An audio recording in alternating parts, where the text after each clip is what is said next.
అర్వతలేమితో అక్రమ కేసులు. ఇక చూడు, అర్వతలేమితో అక్రమ కేసులు బలంకరమైన వార్త. పోలే అక్రమ కేసుల నిర్వహణకు బాధ్యులు ఎవరు? విచారణ జరపకుండా కేసులు పెట్టే సరైనదేనా?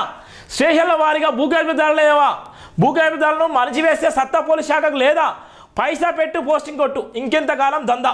పోలీసు ఉన్నతగారి కొత్తకొండ శ్రీనివాసరెడ్డి ఆయనే ఐపీఎస్ హైదరాబాద్ సిపికి ఉన్నటువంటి నిర్ణయం. కొత్తవారిని రాష్ట్రమంతా ప్రతిబింబించండి. గొడవలు జరిగాయని కేసులు కడుతున్నారా? సరే, గొడవలకు రెచ్చగొట్టే వాళ్ళ సంగతి ఏంది? రాజకీయ పలుకుబడి ఉంటే ఏం చేసినా చెల్లుబాటేనా? 0 ఎఫ్ఐఆర్ మహిళలకు మగవాళ్ళకు లేదా?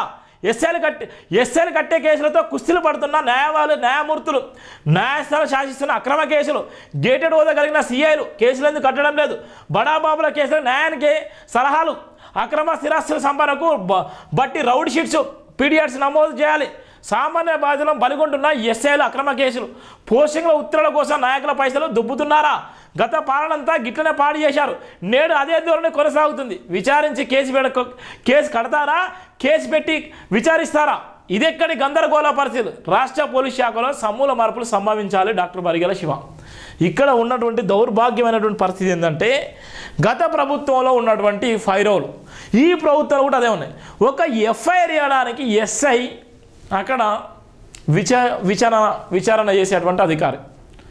ఇవాళ ఉన్నటువంటి గతంలో ఉన్నటువంటి కొత్తకొండ శ్రీనివాసరెడ్డి హైదరాబాద్ సిపికి ఉన్న సందర్భంలో ఫైరవులతోని చాలామంది లెటర్ హెడ్లతోని వస్తే వాళ్ళ పోస్టింగ్ ఇచ్చిన నేపథ్యంలో ఆయన రిజెక్ట్ చేసి పారేసాడు. ఇవాళ నిజమైనటువంటి పోలీస్ అధికారికి, నిజమైన అటువంటి పోలీస్ అధికారి ఎంతో కొంత మార్కెట్లో, ఎంతో కొంత సమాజం పట్ల ఎంతో కొంత గౌరవంతో, ఏదో పేదరికంతో వచ్చి నిజంగా ఉన్నతమైన పోలీస్ అధికారిగా ఉన్నటువంటి చాలామంది పోలీస్ అధికారులు డబ్బులకు అమ్ముడు పోకుండా ఆత్మగౌరవం కోసం నిలబడ్డటువంటి పోలీస్ అధికారులు ఉన్నారు. వాళ్ళు ఏ ఫైరోలు లేకుండా వాళ్ళు ఉద్యోగం చేసే నేపథ్యంలో కొంతమంది నకిలీ పోలీసులు డబ్బులకు అమ్ముడు పోయి రాజకీయ నాయకుల దగ్గర ముడుపులు పెట్టి రాజకీయ నాయకుల అందమైన అమ్మాయిని ఎరవేసి ఇలా పదవులు తెచ్చుకున్న చాలామంది ఉన్నారు. మరి ఆ పదవులు ఇంకా కొనసాగుతున్నాయి. ఇవాళ ఉన్నటువంటి స్టేషన్ల వారీగా దందాలు, రౌడ్ షీట్స్, పీడీ యాక్టులు, గీడీ యాక్టులు పెట్టి ఇష్టానుసారంగా చేసి ఇలా పోలీసు ప్రతిష్టను కూడా దిగజార్చేటువంటి వ్యవస్థలో ఉన్న తర్వాత ఇవాళ 0 ఎఫ్ఐఆర్ ఆడోళ్ళకైనా లేకపోతే మొగోళ్ళకైనా లేకపోతే ఎస్హెచ్ఓ అనేటువంటి వ్యక్తి, సిఐ అనే వ్యక్తి, గెజిటెడ్ ఉన్నటువంటి వ్యక్తి ఇవాళ ఎస్ఐ చేతిలో ఎఫ్ఐఆర్ ఇవ్వమని చెప్పేటువంటి దౌర్భాగ్యాల పరిస్థితులు ఇవాళ ఎందుకు వచ్చినాయి? ఇలా పోలీసు వ్యవస్థ ఎందుకు దిగజారిపోతుంది? మరి దీని వెనుక రాజకీయ నాయకులు ఉంది. పోలీసు వ్యవస్థ బలంగా ఉంటే శాంతి భద్రతలు బలంగా ఉన్నట్టే. ఇలా శాంతి భద్రతలో విలగం కలిగేటువంటి పరిస్థితి ఉంటే ఇవాళ ఎక్కడికి పోవాలి? దీనికి అంతటి కారణం ఎవరు అంటే ఇవాళ అర్హతలేమి అక్రమ కేసులు ఏందనే ప్రధాన వార్త కూడా జైమిన్ దినపత్రికలు రాసిన నేపథ్యం ఉంది. రాష్ట్ర పోలీస్ శాఖల విచారణ జరపకుండా కేసులు కట్టడం న్యాయం కాని డాక్టర్ బరిగెల శివ అన్నారు. రాష్ట్రవ్యాప్తంగా పోలీస్ శాఖల విస్తృతమైన మార్పులు జరగాలన్నారు. గత ప్రభుత్వ అక్రమ పోలీస్ సిద్ధాంతాలన్నీ నేడు కాంగ్రెస్ ప్రభుత్వం కొనసాగినప్పట్లా రాష్ట్రవ్యాప్తంగా సామాన్య ప్రజలు రక్షణ లేకుండా పోతున్నారు. ఎస్ఐ స్థాయి అధికారులే కేసులు నిర్వహింపజేయడం సరైనదని ప్రశ్నించారు. పిటిషన్లను విచారించకుండా రాష్ట్రవ్యాప్తంగా అన్ని పోలీస్ స్టేషన్ల కేసులు నిర్వహిస్తున్నారన్నారు. 1 నుండి 3 కేసుల వరకు అక్రమ కేసులు బనాయించిన అధికారులను పోలీసు ఉద్యోగంలోకి వెళ్ళి శాశ్వతంగా తొలగించి చట్టం తెలంగాణ కాంగ్రెస్ ప్రభుత్వం తీసుకురావాలన్నారు.